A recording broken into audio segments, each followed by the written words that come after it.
Flight Lt Desmond Plunkett was a Royal Air Force officer who was imprisoned in the Stalag Luft III camp at Sagan.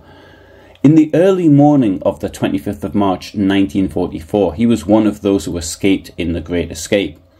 In March 2024, a very surprising document was found in the British National Archives. Desmond Plunkett stated in 1945, shortly after liberation, that the 50 men murdered by the Gestapo were betrayed by 2 British Nazi collaborators. In this video, I shall look at this claim. Documents which appear to have been forgotten can of course just turn up, and this one turned up just before the 80th anniversary of the escape. One great thing for historians such as myself is the digitalisation of archives. It saves a huge amount of time. I would say that in my case, when I seek a document, there's about a 5% chance I'll find a digital version of it. However, I am luckier than most because my specialist area in history is the Holocaust, and it seems as though this subject often has priority for digitalisation in the German archives that I usually use. Obviously, with the huge mass of documents and the lack of staff to do the digitalisation work, then archives need to prioritise. In this case, the case of Flight Lt Desmond Plunkett, the prioritisation of the British National Archives was to upload material related to the Great Escape for an online exhibition that one can see by visiting their website. Desmond Lancelot Plunkett was born in 1915 in India, where his father was a civil engineer. After the family returned to the United Kingdom, he was educated at King's College, Wimbledon, then joined the Hawker Aircraft Company at Kingston, Surrey. He learned to fly at Redhill Flying Club and graduated as a flying instructor with the RAF Volunteer Reserve. He married Patricia, and the couple went on to have a son and 2 daughters. Just before his 1941 wedding, he qualified as a bomber pilot and was posted to 218 Squadron at RAF Marham in Norfolk. On his 8th operation on the 20th of June 1942, the Sterling heavy bomber Flight Lt Plunkett was co-piloting was shot down over the occupied Netherlands whilst on a mission to attack Cologne and Essen. He was captured and eventually found his way to Stalag Luft III at Sagan between Berlin and Breslau, today Wrocław in Poland. In the prisoner of war camp, he became involved with the escape organisation, and the camp's escape committee leader, Roger Bushell, got him to make the maps. As an aside, should you ever have the opportunity to visit Colditz, there's an exhibition of maps made by prisoners, and the accuracy is quite outstanding. The original maps were generally stolen from vehicles, but could also be obtained from the guards in return for something from a Red Cross parcel or by blackmail or other methods. They managed to assemble a crude mimeographing system that printed about 20 copies from each original map at Sagan. Tim Wallen, the escapee's master forger, took the role played by Donald Pleasance in the film The Great Escape. Plunkett became part of the forging team, producing all sorts of passes and permits. On the night of the 24th or 25th of March 1944, the mass escape took place. Unfortunately, the ground was frozen, so it took a lot of time to break open to the surface, and then the tunnel did not come out into the forest as planned, but in the open, so it took a lot of time to get the prisoners out. This was due to a miscalculation of the distance to the forest. Before the escapees were found by a guard who walked out of his routine in order to defecate, 80 got out, 4 were captured immediately.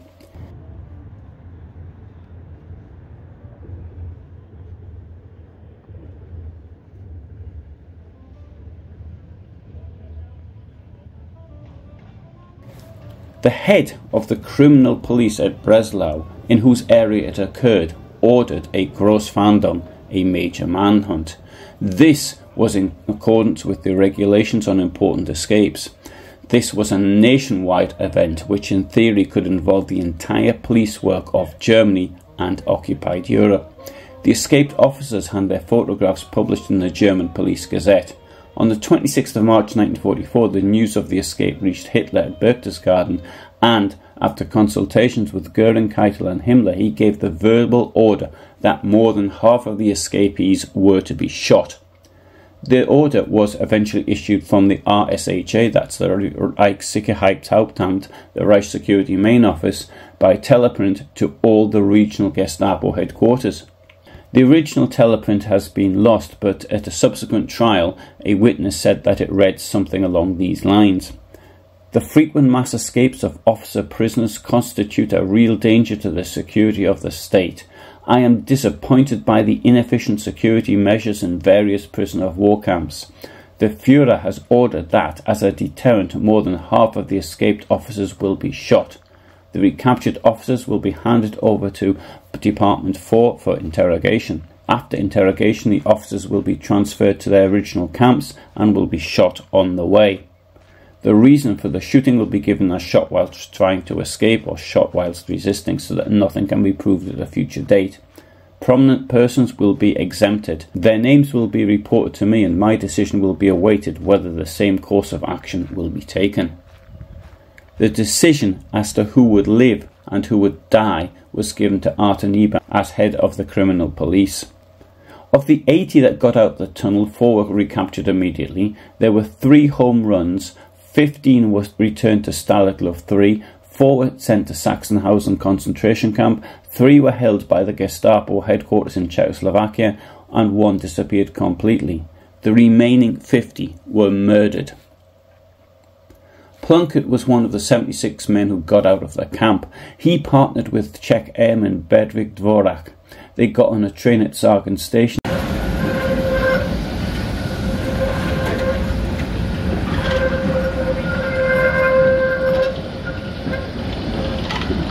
and headed here to Breslau, today Wrocław in Poland.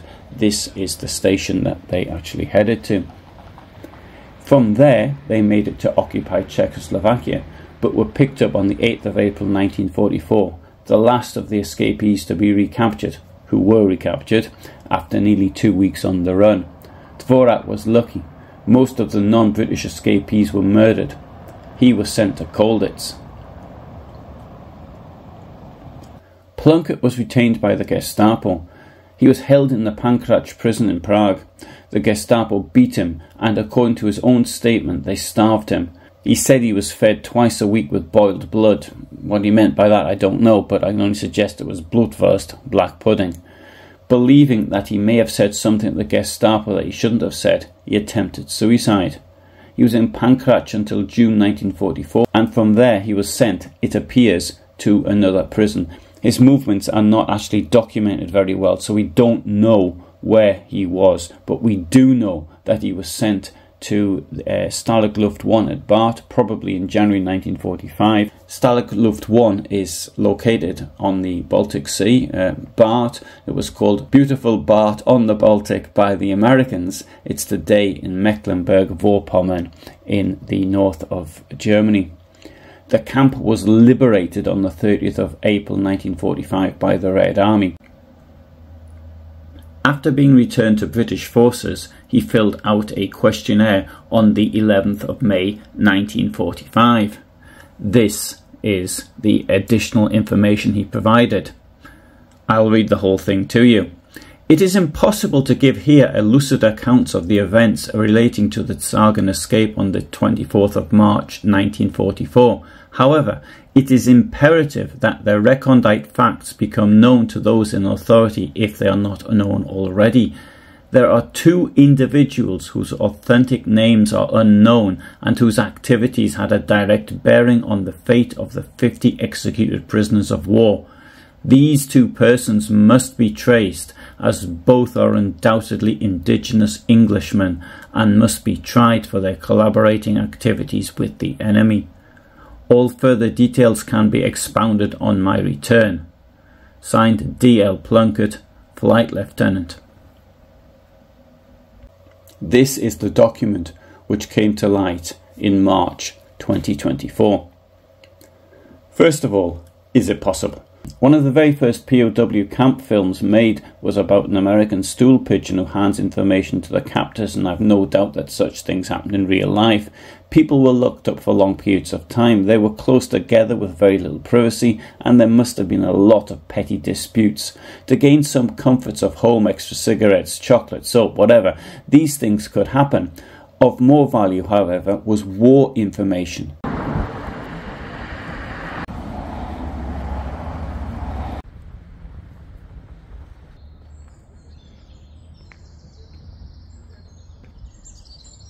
This is Trent Park in Cockfosters in North London.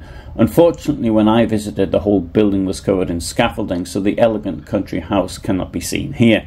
But you can see the park and grounds, which would be very similar as they were when this was a POW camp for high-ranking German officers. The officers were treated very well here, no doubt at a level that they expected given their rank. They had good food, whisky, large library, they could walk in the extensive grounds and were sometimes taken out to eat at exclusive restaurants. Trent House was also bugged. The conversations were monitored and secrets were learned, probably the most important of which was the location of the secret V-weapons facility at Peenemünde. The British also tried using stool pigeons. There were many refugees, mainly Jewish, who were highly educated and were native German speakers. They were planted amongst the prisoners in an effort to glean information. There's every reason to assume that the Germans also tried to extract information from the Allied prisoners of war. The escapees were recaptured quite quickly. The murders were carried out between the 29th of March 1944 and the 12th of April 1944 in various locations. It was not a mass shooting as shown in the film The Great Escape. These locations were Breslau, Görlitz, Liegnitz, Natzweiler, Danzig, Most, Saarbrücken, Kiel, Munich, Mostrawska Ostrava and Hirschberg. However, what is odd about this is that Plunkett never once returned to the subject. Furthermore, the decision about which of the escapees to murder was made by Arthur Niebuhr of the Gestapo at random without any contact with anyone in the camp. All of the prisoners were interrogated. We know that in some cases the interrogations can't have been up to much, as no one on the German side spoke English and they communicated in a friendly manner in sign language. However, it appears as though Plunkett may have been interrogated by the use of force, which would explain why he seems to have been confused about where he was held. He may have had survivor's guilt. After all, 50 of the escapees were shot, 26 survived. Why did he survive and not the others? However, as no escapee could have had any idea about where any of the others would have been after the first 12 hours or so, then it is difficult to see how any could have betrayed any of the others. Of course, they had discussed where they would be going in general, but they couldn't know where they would be after missing the trains at Sagan. What Plunkett may have felt, and here I'm only guessing, is that they were betrayed by not having the right or good enough passes, and he was one of those who worked on the forgeries. Of course, that's just a guess, and I really don't know. After the war, Plunkett lived briefly in Pakistan and India, and then he moved to Rhodesia, where he started a successful flying company. He returned to the United Kingdom in the late 1990s and lived at the Royal Air Force Association's home in Storrington. Desmond Plunkett died aged 86 on the 14th of February 2002.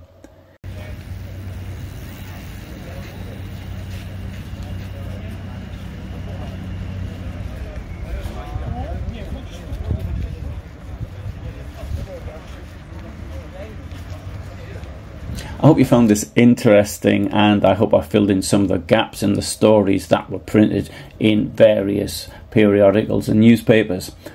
As for me, I upload every Friday at 2000 hours Central European Time. I'm based in Poland and Germany. I've done other videos related to the Great Escape and about those that murdered the recaptured airmen, and there are links to those videos below.